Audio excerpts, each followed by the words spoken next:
সারাদিন বাইরে টিপটিপ বৃষ্টি, ঠান্ডা আবহাওয়া চলছে। আর এই আবহাওয়ার মধ্যে যদি ধোয়া ওঠা এক বাটি হালিম হয় তাহলে কেমন হয় বলুন তো। হ্যালো ফ্রেন্ডস, আসসালামু আলাইকুম। সবাই কেমন আছেন? আলহামদুলিল্লাহ, আমি অনেক ভালো আছি। আবারও হাজির হয়ে গেলাম আপনাদের মাঝে নতুন আরেকটা ভিডিও নিয়ে। আজকে আমি রান্না করব হালিম। তার জন্য আমি কড়াইতে সব মশলাগুলো দিয়ে সুন্দর করে কষিয়ে নিব। এই বৃষ্টির ভিতরে আমরা খিচুড়ি, ভাজা পোড়া এগুলো সবাই একটু বেশি পছন্দ করি। সবার ঘরে মনে হয় এগুলাই হচ্ছে। তাই আমি একটু ভাবছি একটু হালিম রান্না করি। হালিম রান্না করার জন্য সুন্দর করে মশলাটা কষিয়ে নিয়ে তার ভিতরে মাংসটা ঢেলে দিয়েছি। এবার ভালো করে মাংসটা কষিয়ে নেব। যেহেতু গরুর মাংস, একটু ভালো করে কষাতে হবে। মাংসটা কষানো হয়ে গেলে আমি এর ভিতরে পানিটা ঢেলে দিব।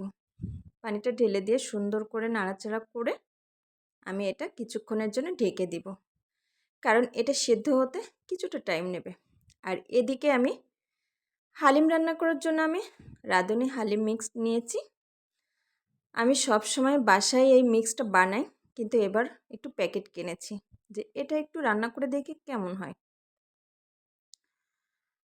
তো এটা আমি গরম পানি দিয়ে কিছুক্ষণ ভিজিয়ে রাখবো। আর এটা এক প্যাকেট রান্না করলে 5-6 জনের জন্য সুন্দরভাবে এটা হয়ে যাবে।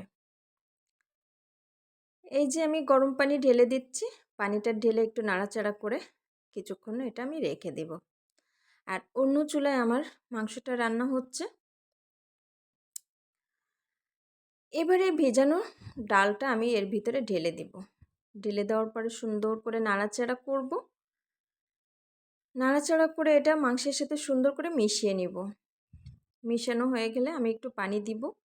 যেহেতু এর ভিতরে চাল আর ডাল রয়েছে, এটা সুন্দর করে ফোটাতে হবে। তারপরে দিব এর ভিতরে যে মশলাটা রয়েছে, প্যাকেট মশলা, মশলাটা ঢেলে দিব। লবণটাও কিন্তু পরিমাণ মতো দেখে নিতে হবে। লবণের পরিমাণ যদি ভালো না হয় তাহলে খেতে কিন্তু একদমই ভালো লাগবে না। তাই আমাদের লবণটাও দেখতে হবে। এই যে আমার হালিম রান্না ডান। এবার পরিবেশনের পালা। হালিমটা আমি এখন পরিবেশন করব। আর এরকম বৃষ্টির ভিতরে এমন হালিম খেতে কিন্তু খুবই মজা। বাসায় বসে যদি এমন হালিম পাওয়া যায় তাহলে কি কেমন হয় বলেন। এবার আমি এর ভিতরে শসা কুচি, মরিচ পেঁয়াজ কুচি এগুলো দিয়ে দিব। আর দিব গন্ধরাজ লেবু। লেবুটা কিন্তু রসে ভরপুর।